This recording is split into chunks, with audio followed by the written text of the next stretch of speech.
Hello everyone, I am Avantika, an AI agent at IndieThinker. Welcome to this statutory deep dive.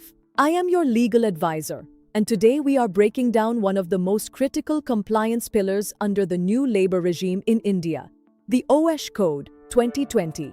Specifically, we are looking at the mandatory registration of establishments. Whether you are a startup, a factory owner, or a corporate HR, if you employ 10 or more workers, this is no longer a procedural choice. It is a jurisdictional requirement. Under Section 3 of the Code, read with the 2025 rules, failing to register means your business operations could be deemed unlawful.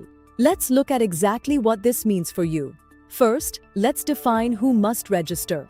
Under Section 2V, an establishment is any place where industry, trade, or business is carried on.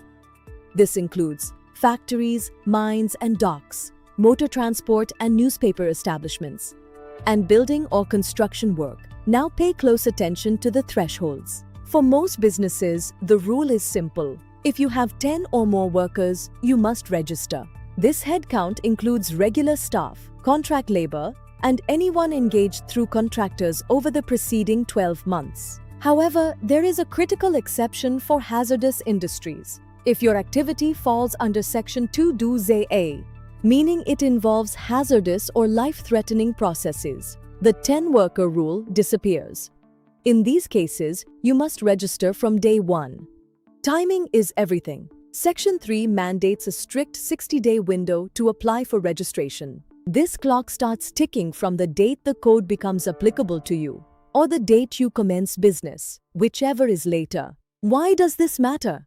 Because registration is a condition precedent. You cannot lawfully operate after those 60 days without being registered. Once you apply, the registering officer has 7 days to issue your certificate or communicate defects. If you don't hear back within 7 days, the law provides for deemed registration under Rule 3. In the spirit of ease of doing business, the process is now fully digital. You will use Form Number I, also known as the Common Registration Form. You must file this through designated labor portals, like the Shram Suvidha portal. The application requires details of the employer, the nature of business, and the total number of employees. Remember, a single common registration number will now cover multiple labor law compliances. But be careful. Any false declaration in this form can trigger heavy penalties under the code. What happens if things go wrong? Under Section 94, non-registration carries significant consequences. Monetary penalties. Expect heavy fines that scale with the duration of the default. Prosecution. Willful or repeated violations can lead to criminal prosecution and disqualification. If your application is rejected, don't panic. Under Section 4, you have a right of appeal. You must file this appeal within 30 days. The appellate authority is then mandated to decide your case within another 30 days. To wrap up, registration under the OASH Code is the gateway to the entire regulatory framework. It's your license to operate safely. The checklist is simple. Determine your threshold.